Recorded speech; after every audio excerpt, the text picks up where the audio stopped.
ప్రభునందు ప్రియమైనటువంటి దేవుని పిల్లలకు ప్రభు అయిన యేసుక్రీస్తు వారి నామములో వందనాలు, శుభాలు తెలియపరుస్తున్న పిల్లల గడిచిన దినమంతా కూడా ప్రభు తన కృపా వాత్సల్యములో భద్రపరుచుకుని క్షేమమును, ఆరోగ్యమును, ఆయుస్సును అనుగ్రహించి మరి నూతన దినాన్ని ప్రభు మనకు అనుగ్రహించాలండి.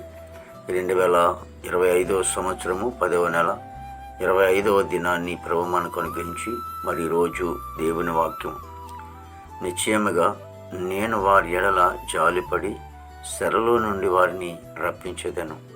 ఇర్మీయా గ్రంథము 33వ అధ్యాయము 26వ వచనమండి. దేవుని వాక్యం నమ్మదగినది, పూర్ణాంగీకరణకు యోగ్యమైనది. మరి దేవుని పిల్లల విషయంలో దేవుడు మాట్లాడుతూ ఉన్నాడు. నిశ్చయముగా అంటే ఖచ్చితంగా నేను వారిని ఎడల జాలిపడి, కనికరింపడి, దయపడి మరి వారు చెరలోనున్నారు. మరి బాధ నిస్సరలోనూ లేకపోతే సరసాలలోనూ మరి ఏదో ఒక వారి జీవితంలో శరణగానే బాధ. ఎందుకంటే ఇశ్రాయేల్ ప్రజలు ఐగుప్తులో చూస్తాం, వారు చెరలో ఉంటే యెహోవాకు మొరపెట్టారని.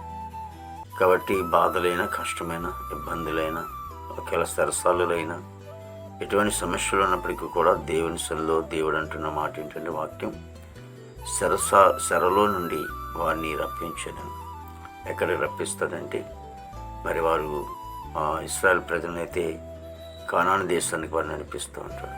మన జీవితాలకు కూడా మరి ఎక్కడ రప్పిస్తాడంటే ఆయన ఆశీర్వాదకరంగా ఉన్నటువంటి స్థలములకు మరి దేవాది దేవుడు నడిపించేవాడుగా ఉంటూ ఉన్నాడు. అబ్రహాంతో అంటాడు హెబ్రీయుల రాసిన పత్రికలో 4:14 వచనం మనం చూసినట్లయితే, నిశ్చయముగా నేను నిన్ను ఆశీర్వదించేదను అంటాడు.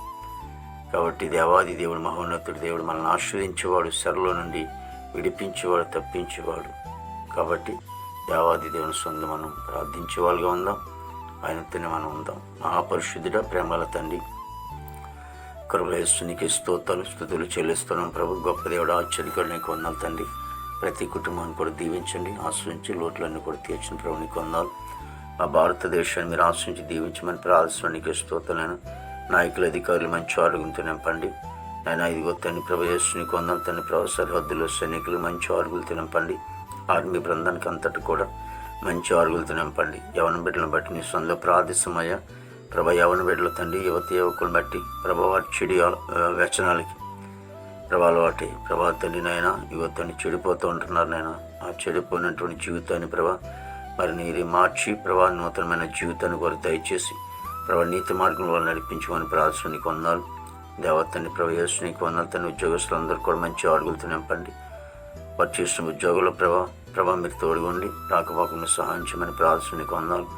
ప్రభా ఉద్యోగం చదువుకుని ప్రభా ఉద్యోగాలు లేక ఉన్నారు తండ్రి, వారికి ఉద్యోగాలు దయచేయండి. అలాగే ప్రభా మరి యేసు నీకు వందనాలు. చదువుకునే బిడ్డల పట్ల కృపించండి ప్రభా. తక్కువ చదువుకోవడం జ్ఞానం, తెలివి, యోచన వారికి దయచేసి చక్కగా చదువుకుని ప్రయోజకులు కృప దయచేయండి. పనికిళ్ళే బిడ్డలు కూడా మంచి ఆరుగులు తినంపండి నీకు వందనాలు. విదేశంలోని బిడ్డలందరూ కూడా మంచి వంతనం పంతండి. నన్ను మా దేశ పాడి పంటంతో మీరు ఆశ్రయించి దీవించిన దేవతని యేసు నీకు వందనాలు. హాస్పిటల్ రూమ్ స్వస్థపరచండి. జైలు ఉన్న బిడ్డలు విడుదల చేయండి. కోర్టు గొడవలు, కేసు గొడవలను పొట్టు వేసి రక్షణ లేని వారు రక్షణ దయచేయండి. మారు మనసు లేని వారు మారు మనసు దయచేయండి. గృహం లేని వారు గృహం దయచేయండి తండ్రి. వివాహం లేని బిడ్డలకి వివాహం దయచేయండి. గర్భఫలం లేని వారు గర్భం గర్భించే సుఖం దయచేయండి. తల్లి బిడ్డ క్షేమం దయచేయండి తండ్రి. ప్రతి సేవకులు వారు సంఘం, పరిచయ, కుటుంబం బిడ్డలందరినీ కూడా మీరు దీవించండి. ఈ దినమంతా కొన్ని విశేషమైన కృపతో నింపి నీ నామానికి మాత్రం మహిమ తెచ్చుకొని యేసు నామమున తండ్రి. ఆమేన్, ఆమేన్.